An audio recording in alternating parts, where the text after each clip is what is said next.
Bonjour et bienvenue à l'émission Capsule historique. Je suis Veg, votre animateur, et après avoir abordé l'histoire du pont de Québec, aujourd'hui, dans ce nouvel épisode, je vais vous raconter l'histoire d'un patrimoine religieux peu connu des Québécois. J'ai nommé la Maison des Jésuites de Sillery. Les Jésuites, membres de la congrégation de la Compagnie de Jésus, sont venus en Nouvelle-France pour sédentariser et évangéliser les populations dites sauvages. Sous la direction de leur supérieur Paul le Jeune, ils installent leur future réduction dans l'actuelle anse de Sillery, appelée autrefois Kaministiquia-Wangachi en langue montagnaise. Ce site est très fréquenté par plusieurs nations autochtones en saison estivale depuis des millénaires. Ils viennent profiter de la belle saison pour faire de la pêche, de la chasse et faire du troc. Après des fouilles archéologiques, de nombreux artefacts ont été mis à jour et prouvent cette hypothèse. En 1637, la mission Saint-Joseph est créée. Il y a bien entendu la première maison des Jésuites, mais aussi quelques maisonnettes à la française et en Écorce où logent les familles amérindiennes. Il y a une chapelle et éventuellement un moulin à vent pour faire de la farine. À la mission, les Jésuites tenteront d'initier les Autochtones à la vie civilisée. On y vit à la française, on fait de l'agriculture et on apprend et applique les règles du culte catholique. Mais pourquoi les Autochtones accepteraient de se soumettre à la religion catholique? Il faut dire que l'accès à de l'aide matérielle et à des vivres, la protection et l'assistance militaire des Français, la présence de l'hôpital des Augustines et les présences des missionnaires sont des avantages séduisants qui incitent à la conversion. Cependant, certains individus étaient de vrais néophytes.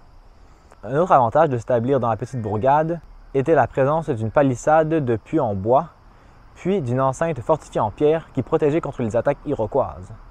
Une réduction aussi bien équipée ne pouvait pas faillir, n'est-ce pas? Malheureusement, ils l'ont fait autrement. La mauvaise influence de l'alcool et de l'eau-de-vie, les maladies contagieuses, les raids liés aux guerres franco-iroquoises, les famines répétées et les difficultés financières pèseront lourd sur la mission. Le coup de grâce survient en 1657, 20 ans après la construction de la maison des Jésuites, lorsque celle-ci est détruite par un incendie. La mission est reconstruite, mais les familles autochtones abandonnent les lieux. Il faut attendre jusqu'en 1676 pour que les services d'évangélisation de la mission reprennent avec l'arrivée de centaines d'Abenakis chassés de leurs terres par les Anglais. En 1686, la maison des Jésuites brûle à nouveau et cela met un terme définitif aux activités d'évangélisation. On peut voir la démarcation de l'enceinte fortifiée sur le sol. En 1733, une troisième maison des Jésuites voit le jour, mais celle-ci sert uniquement pour l'exploitation agricole et le logement. Après la conquête, les Jésuites démissionnent, et les nouveaux propriétaires sont des membres de l'élite britannique. La maison est rénovée plusieurs fois et au fil du temps, sa valeur patrimoniale grandit. Et en 1929, elle est classée comme monument historique. De nos jours, la maison des Jésuites a été reconvertie en musée qui présente deux expositions, l'une sur l'histoire de la maison qui est permanente et l'autre est temporaire et change de contenu régulièrement.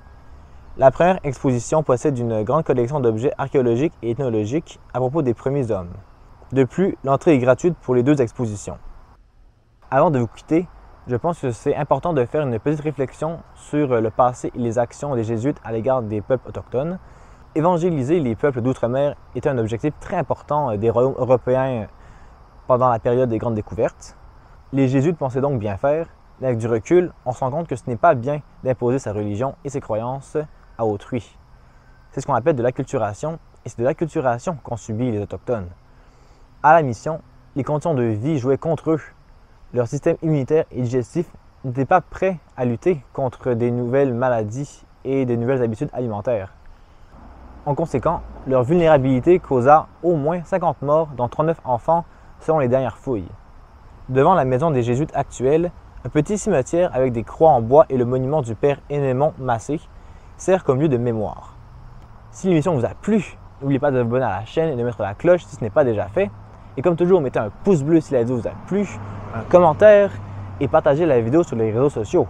C'était Veg et à la prochaine pour un nouvel épisode.